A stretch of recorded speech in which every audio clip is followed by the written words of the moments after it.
Veremos la parte 2 de la clase A3, ecuación diferencial lineal de segundo orden a coeficientes constantes y homogénea. En esta parte 2 veremos la solución general.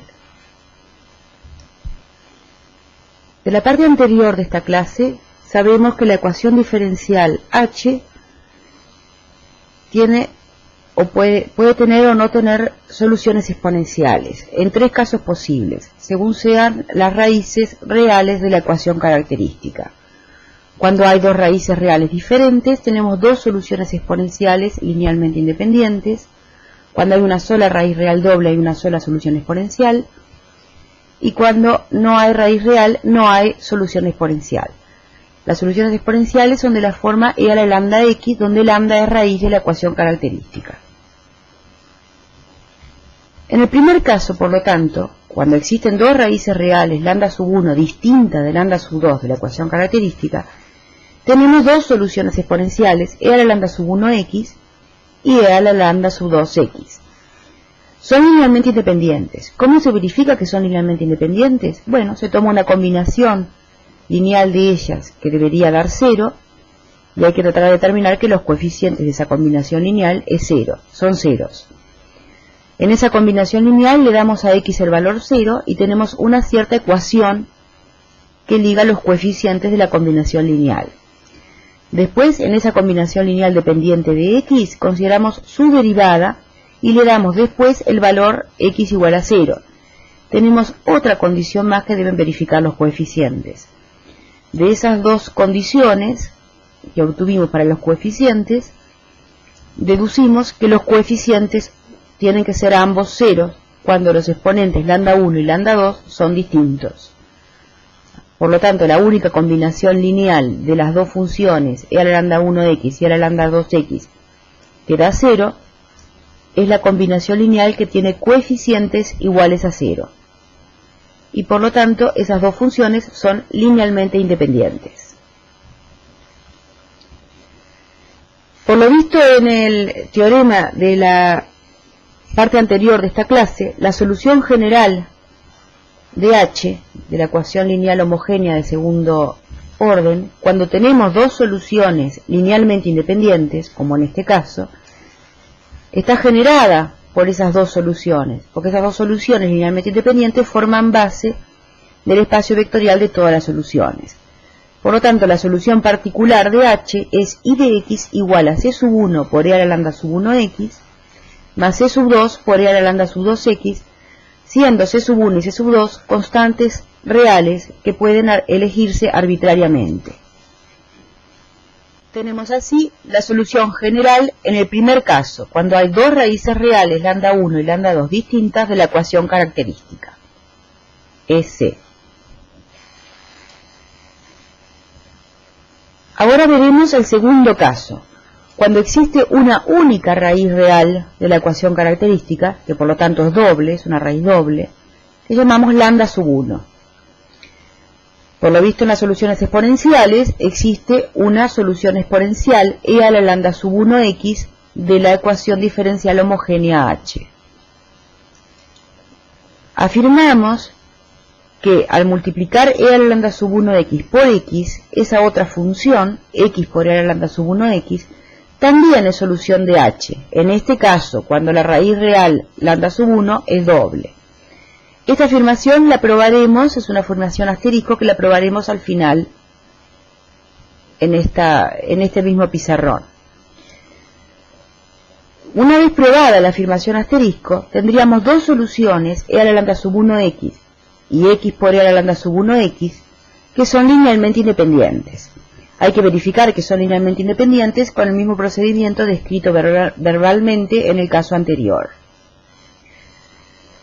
Por el teorema que vimos en la parte anterior de esta clase, cuando hay dos soluciones linealmente independientes, forman base del espacio vectorial de todas las soluciones, y entonces la solución general de la ecuación diferencial homogénea h es una combinación lineal genérica de esas dos soluciones linealmente independientes.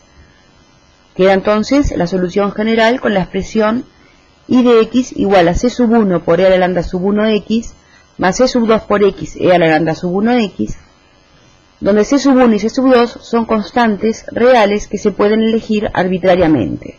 Cada elección de esas constantes C sub 1 y C sub 2 da una solución diferente de la ecuación diferencial H dada al principio.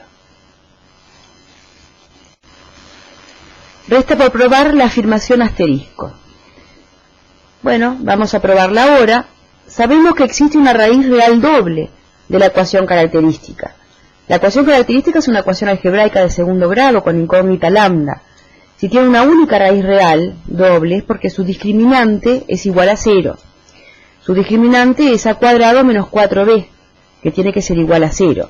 Y además, esa raíz, usando la fórmula de las raíces de una ecuación algebraica de segundo grado, es igual a menos a sobre 2, ya que el discriminante es 0. Así que obtenemos que lambda sub 1 es menos a sobre 2.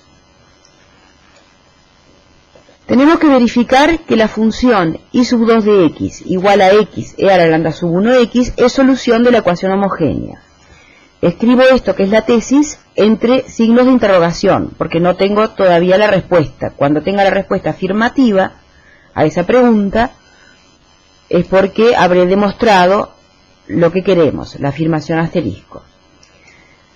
Pero la pregunta de y sub 2 de x igual a x e a la lambda sub 1x, si es solución de h o no lo es, se responde de la siguiente manera: y sub 2 de x sustituida en la ecuación h, ¿la verifica o no la verifica? Entonces nos estamos preguntando si y sub 2 segunda más a por y sub 2 prima más a por y sub 2 es igual a 0. Y eso se cumple si sustituimos y sub 2 de x por x e a la lambda sub 1x, cuando lambda sub 1 al cuadrado x más 2 lambda sub 1 e a la lambda sub 1x, eso es la derivada segunda de y sub 2, más a por 1 más lambda sub 1x e a la lambda sub 1x, eso es la derivada primera de y sub 2, más b por y sub 2, que es b por x e a la lambda sub 1x, es igual a 0, idénticamente igual a 0 para todo x. Si respondemos afirmativamente a esa pregunta, entonces tendremos demostrada la afirmación que queremos. Bueno, efectivamente, en la igualdad anterior, que está entre signos de interrogación, sustituimos 2 lambda sub 1 por menos a, debido a la igualdad que encontramos al principio, que está marcada en azul. Y obtenemos esta igualdad que queremos demostrar que es cierta. Todavía no sabemos si es cierta, esa es la tesis. Bueno, pero el menos a se va con el más a que está a continuación, y por lo tanto queda todo solamente los términos que están multiplicados por x. Saco x de factor común y queda lambda sub 1 al cuadrado más a por lambda sub 1 más b, todo eso multiplicado por x e a la lambda sub 1x, y quiero demostrar que es igual a 0. Y eso es igual a 0 efectivamente porque por hipótesis lambda sub 1 es raíz de la ecuación característica. Observen que el factor que está a la izquierda es el miembro de la izquierda de la ecuación característica. Ahora falta el tercer caso, cuando las raíces de la ecuación característica no son reales.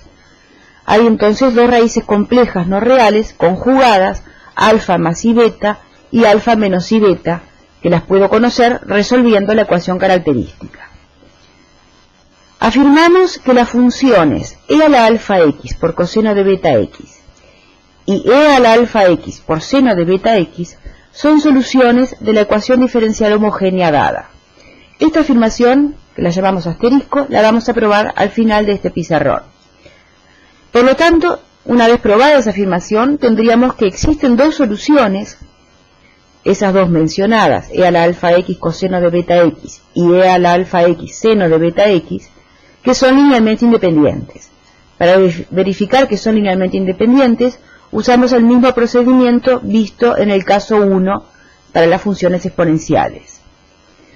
Como tenemos entonces dos soluciones de h que son linealmente independientes, son una base del espacio vectorial de todas las soluciones de la ecuación diferencial homogénea h. Por lo tanto, la solución general está formada por todas las combinaciones lineales de esas dos soluciones particulares linealmente independientes, que generan el espacio de todas las soluciones. Obtenemos entonces que la expresión de la solución general de la ecuación diferencial h es y de x igual a e a la alfa x, que sale de factor común, por una constante c sub 1 por el seno de beta x, más una constante c sub 2 por el coseno de beta x, donde c sub 1 y c sub 2 son constantes reales que se pueden elegir arbitrariamente. Resta entonces probar la afirmación señalada con el asterisco rojo. Tenemos que probar entonces que las dos funciones e a la alfa x por coseno de beta x y e a la alfa x por seno de beta x son soluciones de h. Lo escribimos entre signos de interrogación porque esa es la tesis. Cuando respondamos que sí a esa pregunta, tendremos demostrado el teorema. Esa pregunta es equivalente a preguntarse si la función auxiliar y sub a de x, definida en el cuadro azul, es solución de h, o sea, si sustituida en lugar de la ecuación, en lugar de y en la ecuación diferencial h, la verifica o no. Porque es cierto, esta función auxiliar, que es compleja, es solución de h, por definición, si y solo si su parte real y su parte imaginaria lo son, ya que la derivada de una función compleja se define como la derivada de su parte real más la unidad imaginaria y por la derivada de su parte imaginaria. Por lo tanto, la función compleja verifica la ecuación diferencial h si y solo si su parte real la verifica y su parte imaginaria también.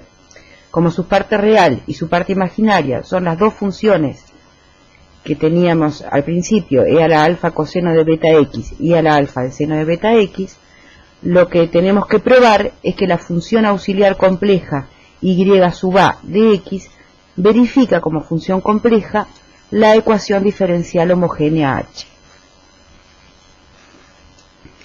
En efecto, calculamos la derivada primera de la función auxiliar compleja y sub a de x. Hay que hacer algunas cuentas para verificar que la derivada primera tiene la expresión e a la alfa x por alfa más beta i, que puede salir de factor común, por el coseno de beta x más i seno de beta x. No es inmediato, hay que tomar un papel, un lápiz y hacer las cuentas, calcular la derivada de i sub a de x, derivando su parte real por un lado, su parte imaginaria por otro, multiplicando su parte imaginaria por la unidad imaginaria i y sumando. Hay que observar que sale de factor común alfa más beta i una vez que uno haga esas cuentas. Por lo tanto, derivar la función compleja i sub a de x es multiplicarla por alfa más beta i. De ahí deducimos entonces que la derivada segunda se obtiene multiplicando por alfa más beta i al cuadrado. Entonces sustituimos la derivada primera y la derivada segunda de i sub a de x en la ecuación diferencial h para responder la pregunta si i sub a de x es solución de h. Al sustituir, entonces, sale de factor común e a la alfa x y también sale de factor común coseno de beta x más i seno de beta x y queda entonces un factor que es la ecuación característica donde en lugar de lambda aparece alfa más beta i. Esa igualdad señalada en el penúltimo renglón a la derecha se cumple, o sea, todo ese producto de tres factores es igual a 0, porque alfa más i beta es raíz de la ecuación característica. El factor que está en el medio es la ecuación característica donde en lugar de lambda aparece alfa más beta i. El factor del medio es igual a 0 entonces porque alfa más i beta es raíz de la ecuación característica. Y con esto terminamos de probar la afirmación señalada con el asterisco rojo al principio.